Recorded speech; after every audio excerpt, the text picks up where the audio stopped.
Hi, my name is Sarah Templeton and I am an ADHD specialist, counsellor, CBT therapist and coach. And one of the things I'm incredibly passionate about is the amount of misdiagnosis that goes on in this country, possibly others, I'm sure others, but I can only talk about this country. So firstly, I want to talk about the things that ADHD people are generally misdiagnosed with, because this might help you. If you've got a diagnosis that you think, well, sort of fits and some of it is me, but it's not quite all of me or it's not quite right, please listen on, because there are an enormous amount of people in this country who are misdiagnosed.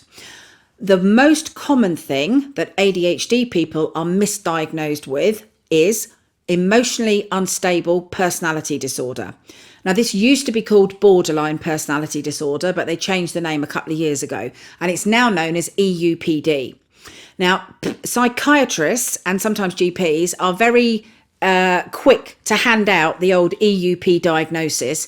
If somebody comes in and says, oh, I can't stop crying and my emotions are all over the place, and the boys say, well, I'm punching walls and I'm punching the door and I can't control my they'll slap an EUPD diagnosis on you without even thinking about it, especially in the prisons. The prisons, they are throwing EUP diagnoses at people like sweeties. So there's all these boys walking around thinking, oh, I've got EUPD, I've got EUPD. No, they haven't. They've got ADHD in the vast majority of cases.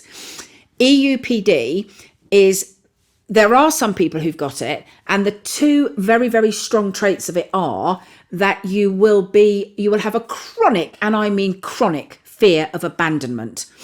This can literally show up if your girlfriend gets off the sofa. Some people will get very depressed that their girlfriend literally got off the sofa and went to the toilet. And usually, or nearly always, a lot of self-harm and suicidal either attempts or threats or attempts. So people with genuine EUPD, and it's a very small percentage in my view, they will have very, very severe abandonment issues, and they will have a high rate of self-harm or suicide ideation. The vast majority of people diagnosed with EUP don't have that. They have up and down emotions and they are impulsive and all over the place. And actually what they've got is ADHD. So if you've got an EUPD or an old-fashioned BPD diagnosis, please have a Google of adult ADHD. And if that resonates, you need to then find yourself an ADHD psychiatrist, because it's psychiatrists who are not trained in ADHD who will hand out the EUPD diagnoses like sweeties. So I've worked personally with numerous people who've come to me and said, well, I've got an EUPD diagnosis, Sarah, but I'm not sure. I go to the support groups and I don't fit in, and I've read all the stuff about it, and some of it's me, but not all of it. They're not EUPD at all. They are ADHD. So EUPD is the biggie that you'll get misdiagnosed with. However, there's lots of others. Autism. We have it on good authority that our particular local mental health service, they like diagnosing people with autism rather than ADHD, because autism doesn't cost money and ADHD does.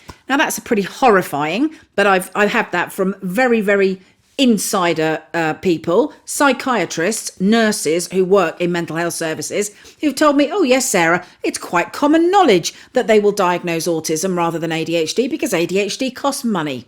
So if you get an autism diagnosis, you think, well, I don't know, that doesn't quite fit. Please dig deeper. Google ADHD. Go and do some of the online tests. There's fantastic online tests for ADHD. They're completely free. They take 5 minutes. It doesn't take long to find out whether it's ADHD. Autism is extremely different to ADHD. So if you get an autism diagnosis and you think, well, I just don't know, it just don't feel right, then dig deeper and look, because you may have got the wrong diagnosis. They're the two big ones that people get misdiagnosed with, EUPD and autism. However, there's more. Yes, our mental health services really are that rubbish. So the other ones that you'll get misdiagnosed with are bipolar. We've had many, many people diagnosed with bipolar, and much less so schizophrenia. But we have had people diagnosed with schizophrenia, schizoaffective disorder, and bipolar. Much less so those two, as I say, and the other two massively. So please just accept that at the moment, ADHD in adults has only been diagnosed since 2009. So that means that any psychiatrist, psychologist, GPs trained since before 2009, which is most of them, if you think about it, none of them were trained to know that adult ADHD even existed, let alone how to spot it or how to work with it, medicate it, diagnose anything, nothing. They didn't know it existed. So it's only the very young psychologists and psychiatrists who are literally in their 20s and 30s now who have heard of adult ADHD.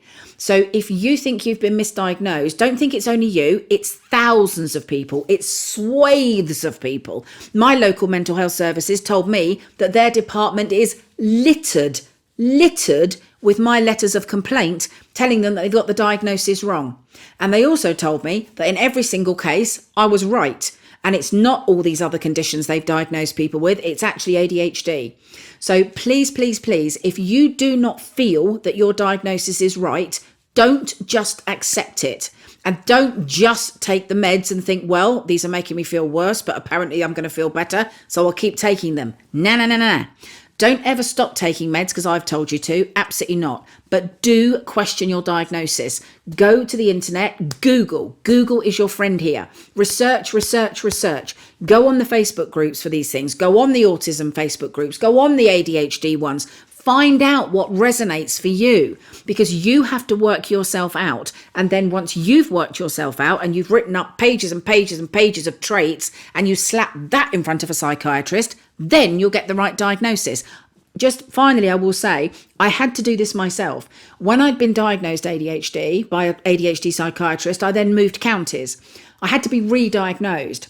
I sat in front of a psychiatrist who said, you've got EUPD. I said, no, I haven't. I've got ADHD. He said, no, you haven't. You've got EUPD. I said, no, I haven't. I've got ADHD. And he said, no, you haven't. You've got EUPD. And we ended up shouting. And I was going, no, I haven't. I've got ADHD because I've been diagnosed by an ADHD psychiatrist. So don't tell me what I've got. Don't write that on my file.